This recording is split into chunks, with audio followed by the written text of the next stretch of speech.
नमस्कार। हिंदुस्तान पोस्ट के इस बहुत ही विशेष कार्यक्रम नमस्ते हिंदुस्तान में आप सबका स्वागत है। मैं हूं महेश सिंह और आज बहुत ही विशेष प्रोग्राम लेकर आपके सामने आया हूं। और बिहार चुनाव का परिणाम आ चुका है, फैसले की घड़ी खत्म हो चुकी है, फैसला आ चुका है और इस बारे में बात करने के लिए दिल्ली से जुड़ रहे हैं हमारे दिल्ली ब्यूरो नरेश बस जी।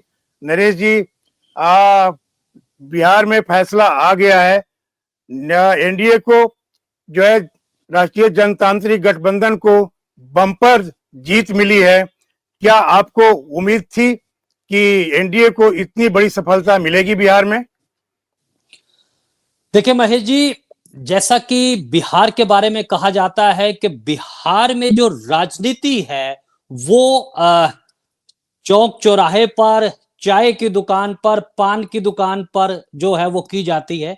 और बिहार की जनता ने जो राजनीति में एक बदलाव लाया है, एक बहुत बड़ा बदलाव है। और जैसा कि आपने पूछा कि क्या उम्मीद थी, जी हाँ, बिल्कुल उम्मीद थी, क्योंकि जब हिंदुस्तान पोस्ट बिहार के उन दूर दराज के इलाकों में गया था तो हमें जो सबसे महत्वपूर्ण बात यह लग रही थी कि ये जो नीतीश कुमार और एनडीए सरकार के खिलाफ कोई भी एंटी इनकम्बेंसी फैक्टर नहीं था, सत्ता विरोधी लहर नहीं थी। पहला जो सबसे प्रमुख कारण जो एनडीए की इस बड़ी जीत का ये रहा।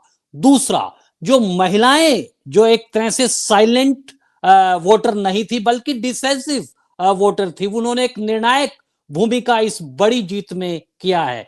जब हिंदुस्तान पोस्ट जमुई के उन दूर दराज इलाकों में पहुंचा और उन्होंने महिलाओं से सवाल किया, उन्होंने न केवल सवालों का जवाब दिया बल्कि गीत गाकर नीतीश कुमार के, चाहे वो उनकी साइकिल देने की योजना हो या फिर जीविका दीदी वाली बात हो, और यहां तक महिलाओं ने कहा कि नीतीश कुमार को जब हम छोटे थे, आज हम बड़े हो गए हैं, हमें तमाम तरह के जो फायदे हैं वो मिले हैं। तो उससे ये आभास हो रहा था कि निश्चित रूप से जो है वो एनडीए जीतेगा। और तीसरी जो महत्वपूर्ण बात है, जैसा कि हम सभी जानते हैं कि बिहार की राजनीति अभी भी जाति की गोलबंदी से नहीं निकली है, लेकिन जिस तरह से एनडीए ने जाति की जो एक गोलबंदी की थी उसमें भी एनडीए को एज मिल रहा था, क्योंकि जो इंडी गठबंधन का तेजस्वी यादव और कांग्रेस का और कम्युनिस्ट पार्टियों का जो गठबंधन था,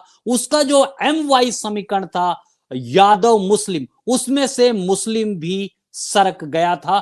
तो आभास था और फिर एग्जिट पोल। नरेश जी, आप जब माई समीकरण की बात कर रहे हैं, मुसलमान और यादव, तो मैं यहाँ पे पूछना चाहता हूँ कि ये बहुत ही पारंपरिक जो है समीकरण रहा है बिहार का, और इस वजह से आरजेडी को काफी, राजद को काफी लाभ होता रहा है, लेकिन इस बार वो लाभ होता नहीं दिखा। क्या इसमें कुछ दरक गया? क्या ये भी इक्वेशन टूट गया?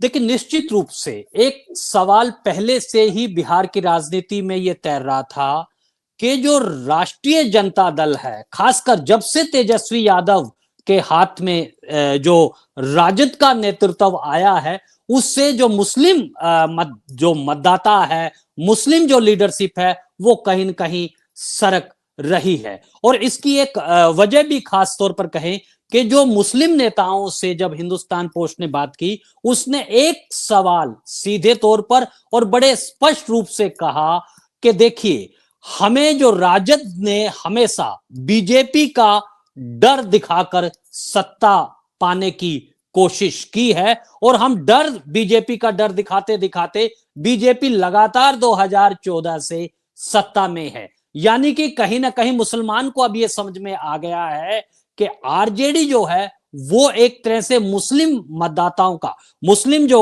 वोट है वो चाहती है। और उसमें जो एक पूरी तरह से जो राजनीति बदली तब जब तेजस्वी यादव को तो मुख्यमंत्री बना दिया और तेजस्वी यादव ने मुकेश सहनी को उप मुख्यमंत्री बना दिया। यह सवाल उठा कि 2% के वोट बैंक को आपने उप मुख्यमंत्री का, तो मुस्लिम क्या सिर्फ दरी उठाने के लिए है क्या? जी बिल्कुल। वो उस चीज को समझ में आया और 18% जो मुस्लिम मतदाता है वो कहीं ना कहीं दरक गया। इसका फायदा एनडीए को मिला। तो नरेश जी, हम जानना चाहेंगे, अपने दर्शकों को बताना चाहेंगे कि माई इक्वेशन जो है, माई समीकरण टूट गया बिहार में इस बार, इसीलिए आरजेडी को इतना बड़ा नुकसान उठाना पड़ा। करीब करीब 35 सीट पर वो जीतती हुई दिख रही है, आरडी जीतता हुआ दिख रहा है आरजेडी। तो बहुत बड़ा नुकसान है। पिछली बार 75 सीटों पर जीत मिली थी, सबसे बड़ी पार्टी बनी थी। तो इस बार जो मुसलमानों के वोट है किसको मिले, किसको लाभ हुआ? उसको कांग्रेस को भी तो नहीं मिले। कांग्रेस भी 5-6 सीटों पर लटकी हुई है। अब फैसला तो कल तक आएगा, लेकिन अभी जो हालात है उससे समझ में नहीं आ रहा है कि मुसलमानों के वोट किससे मिले। देखिए, बिहार में जो एनडीए की निर्णायक जीत हुई है उसमें सिर्फ एक फैक्टर नहीं था, उसके कई फैक्टर थे। सबसे पहला सवाल तो मुस्लिम आज ये सोच रहा है कि क्या, क्योंकि जिस तरह का नैरेटिव आरजेडी की जो राजनीति रही है, जो मुसलमानों का कहना है कि वो भाजपा का डर दिखाकर वोट लेना चाहते थे और उसका जो एक कंसोलिडेट वोट जो है वो हिंदू वोट वो एक हो जाता था, वो कहीं ना कहीं दरका है। उसको भी ये समझ में आने लगा है कि जो विकास की योजनाएं हैं, जिस तरह से लगातार भाजपा के नेता और नीतीश कुमार, जेडीयू लगातार ये कहती रही है कि विकास में उसमें कोई भेदभाव नहीं किया जाता है, उसमें ये मुसलमान नहीं देखा जाता है। दूसरा, आपने देखा होगा कि जिस तरह से एक सनातन धर्म को लेकर या हिंदुत्व की जो बात है वो भी बड़ा है। और सांसद मनोज तिवारी का जो एक गाना है वो आपने देखा हो कि हाँ जी मैं बिहारी हूं, संस्कारी हूं। ये जो एक पॉजिटिव एक नैरेटिव बना, एक उम्मीद जो है वो दिखाई गई और ये भी लोगों को समझ में आया कि अब जो मौजूदा केंद्र सरकार और जो राज्य सरकार है, जो डबल इंजन की सरकार है, वो ही आपकी आकांक्षाओं को पूरा कर सकती है। कई कारण इसके हैं जिस पर हम शीर्षक है, लेकिन निर्णायक जो, चाहे वो टिकट बंटवारे से लेकर हो या फिर बूथ मैनेजमेंट हो या फिर कैंपेन हो। मैं महेश जी इसमें छोटी सी बात को और कहना चाहता हूं कि देखिए, जब बताए। चुनाव प्रचार हुआ, नीतीश कुमार को लेकर जिस तरह का एक नैरेटिव किया गया कि अस्वस्थ हैं, वो बोल नहीं रहे हैं, उसमें आपने देखा कि तेजस्वी उड़न खटोले में लगातार चुनाव प्रचार कर रहे थे। बारिश जब पहले चरण का मतदान हुआ तो तेजस्वी यादव की सभा को रद्द कर दिया गया कि वो मौसम नहीं, लेकिन नीतीश कुमार सड़क के मार्ग से पहुंचे और वहां पासवान, जो चिराग पासवान की पार्टी के, वहां पर गए और कहा कि माला डाल दूं क्या। तो यानी कि जो एक नैरेटिव था कि नीतीश कुमार बीमार हैं, अस्वस्थ हैं, वो भी ध्वस्त हो गया। जी, सारे नैरेटिव ध्वस्त हो गए यहाँ पे दिखते हैं। एसआईआर का जो उन्होंने घुसपैठियों की जो बात कही थी कि उनके मतदाताओं के नाम वोटर लिस्ट से हटा दिए गए, इसके साथ ही वोट चोरी का जो आरोप लगाया था राहुल गांधी ने और दोनों मिलकर के, ये सारे जो जितने भी नैरेटिव सेट करने की कोशिश की राहुल और तेजस्वी यादव ने, सबके सब फेल हो गए। नरेश जी, एक बात यहाँ पर दिखता है कि बीजेपी भाजपा ने एक भी मुसलमानों को सीट नहीं दी थी, दिया था। ये जो है जेडीयू, नीतीश कुमार की पार्टी, उसने कुछ मुसलमानों के वोट दिए। मतलब एक तरह से एनडीए में मुसलमानों की जो मौजूदगी है बहुत ज्यादा नहीं, बहुत ही कम है। तो आप क्या कहेंगे, हिंदुत्व की जीत को जीत मान सकते हैं बिहार की में जीत जो हुई उसको? देखिए, ये एक बहुत ही ट्रिकी सवाल है, इसका आप सीधा जवाब नहीं दे सकते। देखिए, मुस्लिम को आप अलग करके नहीं देख सकते, लेकिन सवाल जो राजनीति का है कि भाजपा ने अगर मुसलमानों को टिकट नहीं दिया, उसके कई कारण हैं। देखिए, बीजेपी ने पहले ही साफ कर दिया था कि वो मुस्लिम टिकट, लेकिन जो सबसे ज्यादा नुकसान मुसलमानों को हुआ है वो क्षेत्रीय दल राष्ट्रीय जनता दल से हुआ है, जो वहां के मुसलमानों का मानना है। मुसलमानों को जेडीयू ने, आपने देखा कि जैसे ही एनडीए के नतीजे आने शुरू हुए तो पूरे जो जितने भी मुस्लिम समर्थक थे वो जेडीयू के पाले में गए हैं और नीतीश कुमार लगातार ये मैसेज देते रहे कि वो पूरे बिहार के हैं, वो अकेले नहीं हैं। तो ये एक सकारात्मक जो वोट है वो मुसलमानों का एनडीए के जी रूप में जो जेडीयू को भी मिला है। और आज मुसलमान ये बात समझने लगा है कि अगर उसको बदलते भारत में साथ चलना होगा तो उसे अपनी राजनीति करने का जो तरीका है वो बदलना बदलना। होगा। जी आ, बीच में जो है असदुद्दीन ओवैसी वहां पर उन्होंने सभा की थी और कहा था कि कोई मोहम्मद जो है क्यों ना सीएम बने। तो इस तरह की बात करके क्या उन्होंने मुस्लिम जो वोट है उसको बहका दिया? क्या आरजेडी से वोट कटे, इस वजह से सेंध लगी, दूसरी पार्टियों ने सेंध लगाने में जो है सफलता पाई? देखिए, जो सबसे बड़ा ओवैसी फैक्टर है उसके पीछे जिस तरह से 5 विधायक ओवैसी के जीत कर आए और वो 4 आरजेडी में गए, लेकिन तेजस्वी यादव ने ओवैसी के साथ गठबंधन नहीं किया।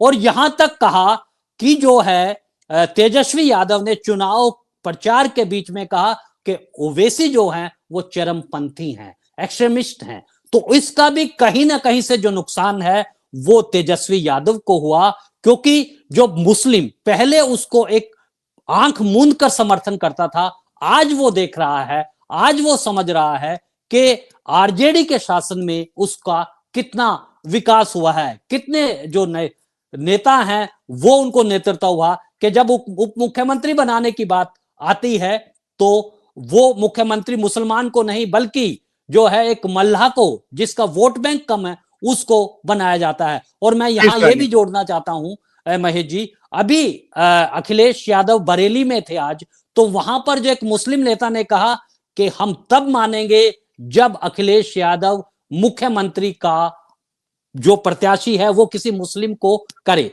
तो यानी कि जो एक मुस्लिम में जो एक महत्वाकांक्षा जो उछाल ले रही है वो एक बड़ी चुनौती राजद समाजवादी पार्टी के सामने आ रही है। जी, ये एसआईआर जो हुआ बिहार में, बिहार को प्रयोग की धरती कहा जाता है, तो वहां से चुनाव आयोग ने, भारतीय चुनाव आयोग ने एसआईआर शुरू किया, चुनाव वोटर लिस्ट शुद्धिकरण का काम शुरू किया और सफलतापूर्वक किया। और करीब करीब 65 लाख लोग वोटर लिस्ट से हटा दिए गए उनके नाम। तो क्या इसका बहुत असर पड़ा इस चुनाव पे? इसीलिए एनडीए को इतनी बम्पर जीत हुई और वोट भी बम्पर पड़े।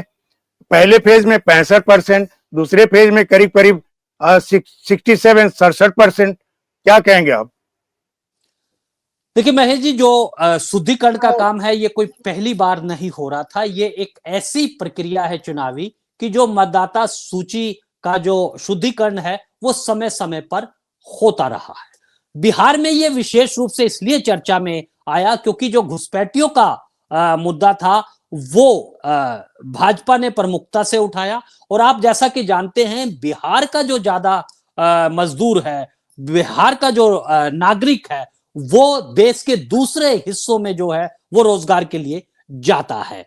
तो यानी कि जो राहुल गांधी ने वोट चोरी का जो ये मुद्दा उठाया, वहां पर बिहार का, आपने जैसा कि जानते हैं कि बिहार का जो नागरिक है वो बहुत ही सम्मान रूप पर देखता है। वो उसको जब ये लगा कि उसके वोट कटे नहीं हैं, यानी कि वो मान लिया राहुल गांधी ने कि पहले ही उसने हार मान ली कि उसके सम्मान को चोट, कि आपके वोट को, बिहारी के वोट को कौन चुरा सकता है। ये एक सम्मान पर उसने जो है कांग्रेस का, राहुल गांधी का प्रहार माना। हालांकि इस पर अभी पूरी तरह से विश्लेषण होगा, उसके बाद ये साफ होगा, लेकिन कहीं ना कहीं बैकफायर जो है वोट चोरी का मुद्दा वो कर गया।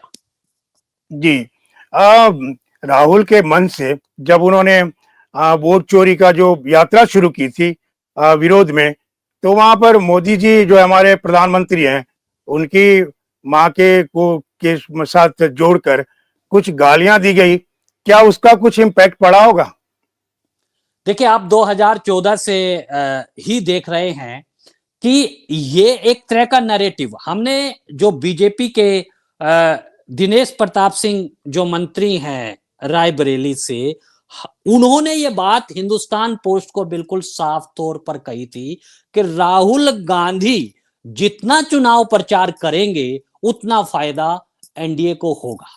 और आज आपने देखा कि जो असम के मुख्यमंत्री हैं हेमंत शर्मा विश्वा शर्मा, उन्होंने ये बात साफ तौर पर कही है कि हाँ, अब बिहार के बाद असम में भी स्वागत है राहुल गांधी का। तो कहीं ना कहीं ये बात अब बीजेपी को मुफीद है। जैसे कि आपने पूछा कि ये जो प्रधानमंत्री नरेंद्र मोदी की मां का अपमान करने का, निश्चित रूप से उसका नुकसान राजद को हुआ है, कांग्रेस को हुआ है। क्योंकि आप देखें कि मणिशंकर अय्यर ने यह शुरुआत की थी, जो लगातार हो रहा है, और चुनाव के ऐन वक्त पर कोई ना कोई कांग्रेस का नेता या विपक्ष का नेता वो मोदी को गाल देता है। मोदी की जो राजनीति है वो बहुत धैर्य से इस बात को लेकर चलता है, चाहे वो मैं चौकीदार हूं, चाय वाला मां को लेकर। तो यानी कि अब ये भी एक ऐसा मुद्दा बना है कि चुनाव जीतने के लिए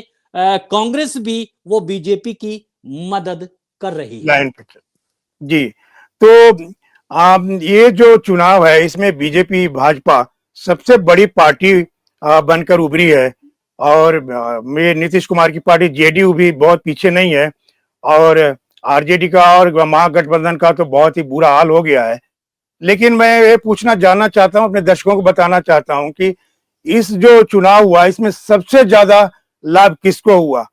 भाजपा को, नीतीश कुमार को, या चिराग पासवान को, या किसी और नेता को, या पार्टी को?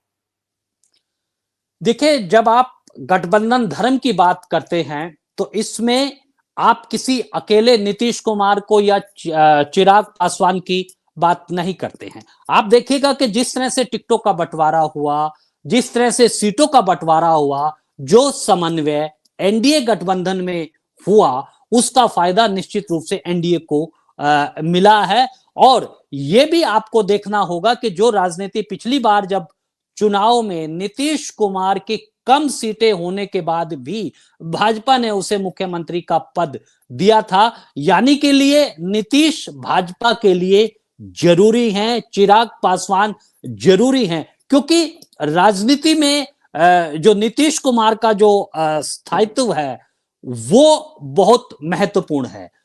चिराग पासवान का जो युवा नेतृत्व है, बिहार उसकी तरफ देख रहा है। लेकिन ये जो भी परिवर्तन होगा वो बहुत ही धीरे से लेकिन सहज तरीके से ही होगा।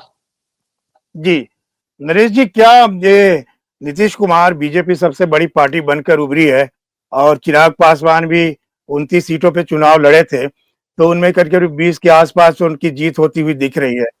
तो क्या नीतीश कुमार सीएम बने रहेंगे, या कुछ राजनीतिक बदलाव होगा बिहार में? देखिए महेश जी, राजनीति में कुछ चीजें प्रतीकात्मक भी होती हैं। आपने देखा कि जिस तरह से एक नैरेटिव पूरे विपक्ष की तरफ से कहा गया था कि क्या नीतीश कुमार दूसरे शिंदे बनेंगे, ये एक बड़ा सवाल है। और भाजपा ये खतरा कभी मोल नहीं लेगा, क्योंकि जब आपने देखा कि जब नीतीश कुमार को एक चेहरा भाजपा के लिए है, जो जंगल राज जिसको प्रधानमंत्री और गृह मंत्री बार बार याद दिला रहे थे, वो नीतीश कुमार ने ही उसकी शुरुआत भाजपा के साथ मिलकर की थी, जो आज जंगल राज और बनाम सुशासन हुआ। तो यानी कि नीतीश कुमार मुख्यमंत्री बनेंगे, और ये एक ऐसा भाजपा इसका एक मैसेज देना चाहती है, क्योंकि इसका जो फैसला बिहार में होगा उसका असर पूरे राष्ट्रीय राजनीति पर होगा। आप ये भी जानते हैं कि एनडीए सिर्फ बिहार में ही नहीं बल्कि केंद्र में भी जो मोदी सरकार है वो नीतीश कुमार और चंद्रबाबू नायडू के ही दो खंभों पर भी टिकी हुई है। जी, तो मुझे लगता है कि ये जो है भाजपा, बीजेपी, भारतीय जनता पार्टी की ये केंद्र सरकार जो मोदी सरकार है उसकी मजबूरी भी है, क्योंकि 12 जो है सांसद जेडीयू के हैं ये, और चंद्रबाबू नायडू के हैं। तो इन दोनों को मिलाकर केंद्र की में जो है मोदी सरकार टिकी हुई है, तो ये खतरा काफी मुश्किल हो जाएगा उसके लिए। ये जो बिहार में जो चुनाव हुए हैं, इतने बम्पर वोटिंग और इतना एनडीए को जबरदस्त शानदार जीत, तो आगे के जो भविष्य है राजनीति उस पर क्या असर पड़ेगा नरेश जी? देखिए, निश्चित रूप से जो राजनीति करने का तरीका है वो पूरी तरह से बदल गया है। अब जो राजनीतिक विश्लेषक है, अब वो इस चीज को देखेंगे कि पहले जो चुनाव होते थे वो एक बार एक को देखते थे तो दूसरे बात पलट देते थे, लेकिन अब ये परिवर्तन हो गया है। अब सत्ता पक्ष की जो लहर है वो सरकार को दोबारा लाती है। तो इसका राजनीति पर यह फर्क अगर होगा, अगर विपक्ष को अपना अस्तित्व बचाना है तो उसे अपने नैरेटिव को बदलना होगा। और अब तो चर्चा इस बात को लेकर भी हो रही है कि ये जो संविधान की जो पुस्तक है वो कहीं ना कहीं असर लोगों के बीच में असर उसका नहीं पड़ रहा है कि संविधान बदल रहा है। आज जो विमर्श है, जो नैरेटिव है, वो देश को आगे कैसे बढ़ना है, क्योंकि अब जो कल्याणकारी योजनाएं हैं वो एक बहुत ही चुनाव जीतने का बड़ा हथियार बन गई है, और वो तभी आप कर सकते हैं जब ये सत्ता में आते हैं, और एनडीए इसमें पूरी तरह से महारत हासिल कर चुकी है। जी नरेश जी, बीच में जो है चुनाव के जब चुनाव प्रचार चल रहे थे तो राहुल गांधी ने काफी युवा जो जेनजी जिसको बोलते हो उसको उकसाने की काफी कोशिश की, प्रोवोक करने की, और नेपाल का नाम लेकर के उन्होंने नेपाल बन जाएगा भारत, लेकिन ये कुछ असर दिखा नहीं। क्या आपको लगता है कि ये बम्पर जो वोटिंग हुई उसमें जेनजी का बड़ा हाथ रहा होगा? देखिए, एक बहुत बड़ा है, राहुल गांधी सिर्फ अकेले नहीं है। शब्द जब अपनी अहमियत खो देते हैं, आप राहुल गांधी के जितने भी भाषण हैं, अभी तो मैं उनका एक जब एग्जिट पोल आया था तो उनका एक रिएक्शन सुन रहा था कि एग्जिट पोल जो है वो इतने जो एनडीए को बहुमत दिखा रहा है, तो उन्होंने एक जो पंजाबी गायक मूसा वाला है उसका जो गाना जिसकी हत्या कर दी गई थी उसके बारे में कहा था। तो कहीं ना कहीं ये लगता है कि राहुल गांधी प्रतिपक्ष के नेता हैं, लेकिन वो उस पद की गरिमा को भूल गए हैं। हर बात को हल्के अंदाज में कहना और उन्हीं बातों को बार बार मुद्दों को उठाना, संविधान बदलने की बात, चाहे अंबानी की बात, वोट चोरी कर रहा है, ये सवाल हर भारतीय के जन्म की चेतना को पर सवाल कर रहा है, प्रहार कर रहा है कि आपके वोट चोरी हो रहे हैं। ये एक बहुत बड़ा जो है वो कांग्रेस के लिए आत्मघाती रहा है। आत्मघाती। जी, अगले साल जो है 2026 में पश्चिम बंगाल, केरल, तमिलनाडु और केंद्र शासित प्रदेश पुडुचेरी में चुनाव होने हैं, और निश्चित रूप से जो बिहार में जो ये मतदान हुआ है बम्पर और एसआईआर का काम शुरू हुआ है, अभी एसआईआर चुनाव आयोग ने अन्य प्रदेशों 12 प्रदेशों में शुरू भी कर दिया, जिसमें केंद्र शासित प्रदेश भी शामिल हैं। तो इसका काफी असर देखा जाएगा पश्चिम बंगाल में खास तौर पे, क्योंकि वहाँ पे जो जिस तरह से जंगल राज और ममता बनर्जी की मनमानी चल रही है उस पर कुछ असर शायद पड़ेगा और बदलाव की लहर आ सकती है। बहुत बहुत धन्यवाद नरेश जी इस पूरी जानकारी देने के लिए। बिहार में बम्पर वोटिंग हुई और एनडीए की सरकार की वापसी हुई, वापसी इतना धमाकेदार कि किसी ने सोचा भी नहीं था। एग्जिट पोल सारे फेल हो गए। एग्जिट पोल ने जी तो थी कि वापसी करने वाली है एनडीए, लेकिन इस तरह किसी ने नहीं जाना था। बहुत बहुत धन्यवाद नरेश जी, और इसी के साथ में इस वीडियो को हम यहीं खत्म करते हैं। अगली बार हम अगले वीडियो में फिर से हाजिर होंगे। तब तक के लिए हमारे चैनल को लाइक कीजिए, सब्सक्राइब कीजिए और कमेंट करते रहिए। नमस्कार। नमस्कार।